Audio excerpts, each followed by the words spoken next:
జగిత్యాల జిల్లా కోరుట్ల పట్టణంలో కార్మిక సంఘాలు, రైతు వ్యవసాయ కార్మిక సంఘాల ఆధ్వర్యంలో రేపు జరగబోయే గత 15 రోజుల నుంచి దేశవ్యాప్తంగా అఖిల భారత కిసాన్ సభ, అదేదో వ్యవసాయ కార్మిక సంఘం, రైతు కార్మిక సంయుక్త సంఘాల ఆధ్వర్యంలో కేంద్ర ప్రభుత్వ ప్రజా వ్యతిరేక, కార్మిక కర్షక వ్యతిరేక విధానాలకు నిరసనగా 15 రోజుల పాటు దేశవ్యాప్తంగా నిరసన కార్యక్రమాలు చేసి నవంబర్ 26వ తారీఖు నాడు మొత్తం జిల్లా, మండల కేంద్రాల్లో ధర్నాలు, ఆందోళనలు, నిరసనలు తెలియజేయాలని అఖిల భారత సంయుక్త కిసాన్ మోర్చా పిలుపునిచ్చింది.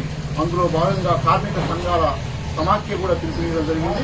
అందులో భాగంగా ఈరోజు కోరుట్ల పట్టణంలో ఐఎఫ్టియు నాయకులు చింత భూమేశ్వర్ గారు, అదేవిధంగా ఏఐటియుసి నాయకులు సుతార్ రాములు గారు, సిఐటియు నాయకులు అదేవిధంగా శ్రీకాంత్ గారు, అదేవిధంగా చౌదరి గారు, రైతు సంఘాల నాయకులు మౌలానా గారు, అదేవిధంగా మన రైతు సంఘాల నాయకులు, కార్మిక సంఘాల నాయకులు చెన్న విశ్వనాథన్ గారు, రైతు సంఘం జిల్లా అధ్యక్షులు మన తిరుపతి నాయక్ గారి నాయకత్వంలో ఇక్కడ ఈరోజు కరపత్రం రిలీజ్ కార్యక్రమం చేస్తున్నాం.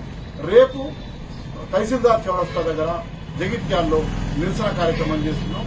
ఈ కార్యక్రమంలో కార్మికులు, కర్షకులు, రైతులు, వ్యవసాయ కూలీలు అందరూ కూడా పాల్గొని జయప్రదం చేయాలని, ఈ నరేంద్ర మోడీ వచ్చిన తర్వాత గత 10 సంవత్సరాల కాలంలో మొత్తం కార్మిక లేబర్ కోడ్ను తీసుకొచ్చి 76 సంవత్సరాలుగా అనేక పోరాటాలు చేసి సాధించుకున్నటువంటి కార్మిక చట్టాలన్నింటినీ కూడా రద్దు చేసే విధంగా కార్పొరేట్ వ్యవసాయాన్ని, అంబానీ, అదానీ లాంటి వాళ్ళను వ్యవసాయంలోకి తీసుకొచ్చి రైతులకు గిట్టుబాటు ధర లేకుండా రైతులకు అన్యాయం చేసే విధంగా, కార్పొరేట్ సేద్యం తీసుకొచ్చే విధంగా కొత్త నల్ల చట్టాలు తీసుకురావడం జరిగింది. వీటన్నిటికీ నిరసనగా రేపు దేశవ్యాప్తంగా ఆందోళన కార్యక్రమాలు జరుగుతున్నాయి.